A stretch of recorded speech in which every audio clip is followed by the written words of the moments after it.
18 सितंबर 2016 उरी में भारतीय सेना के कैंप के अंदर 300 से ज्यादा जवान गहरी नींद में थे।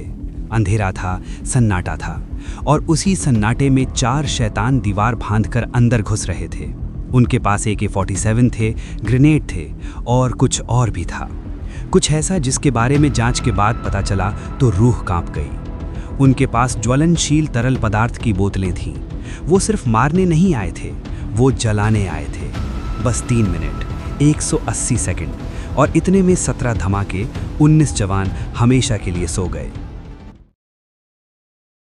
18 सितंबर 2016 जम्मू कश्मीर के बारामूला जिले के उरी सेक्टर नियंत्रण रेखा से महज कुछ किलोमीटर दूर भारतीय सेना की 12 ब्रिगेड का हेडक्वार्टर। ये इलाका पहले भी आतंकी हमले देख चुका था। 2014 में भी यहाँ हमला हुआ था जिसमें 8 जवान शहीद हुए थे, लेकिन उस रात कुछ और ही था। उन दिनों 10 डोगरा रेजिमेंट की जगह 6 बिहार रेजिमेंट के जवान तैनाती के लिए आए हुए थे। ये बदलाव का वक्त था। पुरानी बटालियन जा रही थी, नहीं आ रही थी। ऐसे में जवानों को रहने के लिए पक्के बैरक नहीं मिले, इसलिए उन्हें टेंट में ठहराया गया। वो टेंट थे कैनवस के बने हुए, जो आग की लपटों के सामने बिल्कुल बेबस थे। और उन टेंटों के बिल्कुल पास था ईंधन डंप, जहां सैकड़ों ड्रमों में डीजल, पेट्रोल और केरोसिन भरा हुआ था। 4 आतंकी, नाम आज भी रहस्य हैं, लेकिन इतना ज़रूर है कि वो चारों विदेशी थे, पाकिस्तानी कब्जे वाले कश्मीर से आए थे। उन्हें 2 गाइड लेकर आए थे, फैसल हुसैन अवान और एहसान खुर्शीद, पाकिस्तानी कब्जे वाले कश्मीर के रहने वाले। और सबसे चौंकाने वाली बात, ये आतंकी कम से कम 24 घंटे तक उरी ब्रिगेड के ठीक ऊपर वाली पहाड़ियों में बैठकर रेकी कर रहे थे। 24 घंटे, एक पूरा दिन। वो देख रहे थे कि जवान कब उठते हैं, कब खाते हैं, कब सोते हैं, कहाँ कमजोरी है, कहाँ वार करना है। सुबह 5:15 पर, जब आसमान में अभी अंधेरा था और ज़्यादातर जवान गहरी नींद में थे, 4 आतंकियों ने हमला बोल दिया।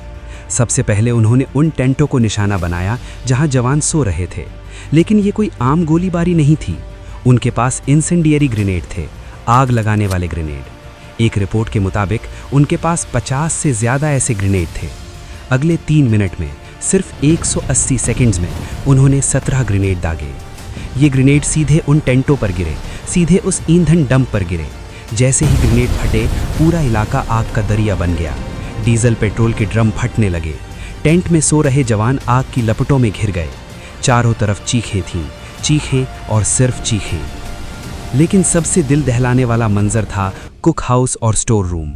NIA की जांच में जो सामने आया वो इंसानियत को शर्मसार कर देने वाला था। आतंकियों ने इन दोनों कमरों के दरवाजे बाहर से बंद कर दिए थे। अंदर मौजूद जवान और कर्मचारी बाहर निकलने के लिए दरवाजे पीट रहे थे, लेकिन दरवाजे नहीं खुले। फिर इन कमरों को आग लगा दी गई। जांच में पता चला कि आतंकियों के पास ज्वलनशील तरल पदार्थ की बोतलें थीं, जिनका इस्तेमाल उन्होंने आग भड़काने के लिए किया। वो जवान जो देश की सुरक्षा के लिए अपनी जान न्यौछावर करने को तैयार रहते हैं, वो उस सुबह एक कमरे में बंद होकर आग की लपटों में जल गए। उनमें से कई तो ऐसे थे जो हथियारबंद भी नहीं थे। 7 लोग ऐसे थे जो कुक और बार्बर थे। ये हमला करीब 3 घंटे चला। सुबह 8:30 बजे तक मुठभेड़ जारी रही। जब आखिरी गोली चली तो मैदान में 18 जवान शहीद हो चुके थे। बाद में एक और जवान ने अस्पताल में दम तोड़ दिया, जिससे कुल संख्या 19 हो गई। 20 से ज़्यादा जवान बुरी तरह जख्मी हुए। चारों आतंकी भी मारे गए। अब सवाल था, ये आतंकी थे कौन, कहाँ से आए थे? सेना ने शुरू में कहा कि ये जैश ए मोहम्मद के आतंकी हो सकते हैं। उनके पास जो सामान मिला उस पर पाकिस्तानी निशान थे, लेकिन जैसे जैसे जांच गहरी हुई, नई नई बातें सामने आईं। NIA ने मामले की जांच शुरू की। आतंकियों के पास से GPS सेट बरामद हुआ। डेटा ने बताया कि ये आतंकी पाकिस्तान के उन लॉन्च पैड से आए हैं जो लश्कर तैयबा के कंट्रोल में हैं। मैट्रिक्स शीट्स मिली जो लश्कर के दूसरे ऑपरेशन से मैच कर गईं। और सबसे बड़ा सबूत, पाकिस्तान में एक पोस्टर छपा। उस पोस्टर में लश्कर तैयबा ने इस हमले की जिम्मेदारी ली। उसमें लिखा था, लश्कर के शेरदिल आत्मघाती योद्धा अबू सिराका मोहम्मद अनस ने 177 हिंदू सैनिकों को नरक भेज दिया। गौरतलब है कि यह संख्या 19 थी, 177 नहीं, लेकिन ये उनका प्रोपेगेंडा था। तो असल में ये हमला जैश का नहीं, लश्कर तैयबा का था। और इस पोस्टर में हाफिज सईद की तस्वीर भी थी। लेकिन सबसे बड़ा सवाल था, इतनी भारी सुरक्षा के बावजूद ये आतंकी कैसे घुस आए? जवाब मिला, अंदर की जानकारी। ग्रामीणों ने 2 गाइड्स को पकड़कर सेना को सौंपा था। पूछताछ में उन्होंने बताया कि जैश-ए-मोहम्मद के कमांडर्स ने उन्हें ये टास्क दिया था कि 4 आतंकियों को पार कराकर उरी तक पहुंचाएं। यानी संगठन अलग अलग थे, लेकिन साजिश एक थी। 18 सितंबर 2016 को जो हुआ, उसके बाद पूरे देश में आक्रोश था। प्रधानमंत्री नरेंद्र मोदी ने उसी दिन कहा, हम उरी में कायरतापूर्ण आतंकी हमले की कड़ी निंदा करते हैं। मैं राष्ट्र को आश्वस्त करता हूं कि इस घिनौने हमले के दोषी बख्शे नहीं जाएंगे। लेकिन सवाल था, जवाब कैसा होगा? क्या ये सिर्फ एक डिप्लोमेटिक बयान होगा या कुछ और? अगले 11 दिनों में क्या हुआ, इसके बारे में बहुत कम लोग जानते हैं। प्लानिंग शुरू हो गई थी। 22 सितंबर को डीजीएमओ ने पीएम, गृह मंत्री, एनएसए और आर्मी चीफ को संभावित ऑप्शंस पर ब्रीफ किया। नॉर्दर्न आर्मी कमांडर ने पैरा कमांडोज की एक स्पेशल टीम बनाई। 26 सितंबर को एनएसए, तीनों सेनाओं के चीफ, 2 इंटेलिजेंस चीफ, डीजीएमओ और विदेश सचिव सब ने दिल्ली से बाहर किसी सीक्रेट जगह पर मीटिंग की। भेस बदल कर गए थे। 27 सितंबर को एक चाल चली गई। जम्मू, कठुआ और पंजाब के बॉर्डर के गांवों से लोगों को निकाला गया। ये एक दिखावा था ताकि पाकिस्तान को लगे कि कुछ और होने वाला है। 28-29 सितंबर की दरमियानी रात 11 बजे के करीब पैरा स्पेशल फोर्सेस के कमांडोज ने नियंत्रण रेखा पार की। 4 पैरा की टीम कुपवाड़ा के नौगाम सेक्टर में एलओसी पार कर गई और 9 पैरा की टीम पुंछ सेक्टर में। उनका निशाना था आतंकी लॉन्च पैड।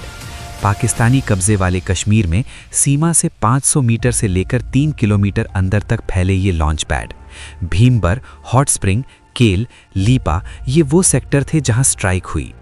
ऑपरेशन शुरू हुआ।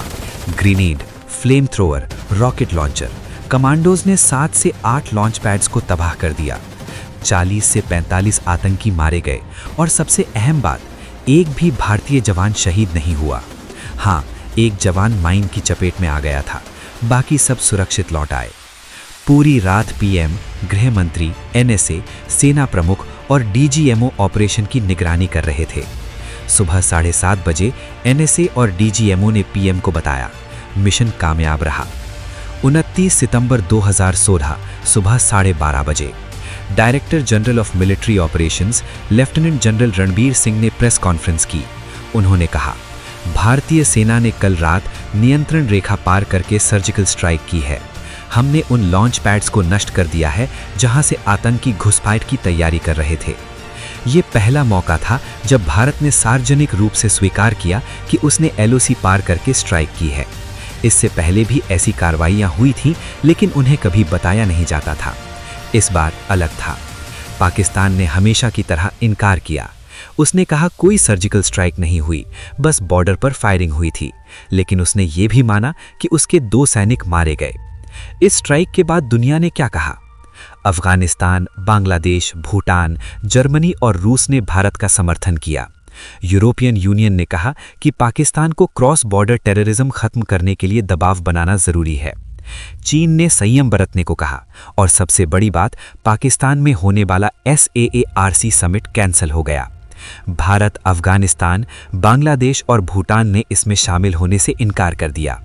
पाकिस्तान अलग थलग पड़ गया। उरी की उस सुबह ने सिर्फ 19 जिंदगियां नहीं छीनी, उसने एक देश की सोच बदल दी।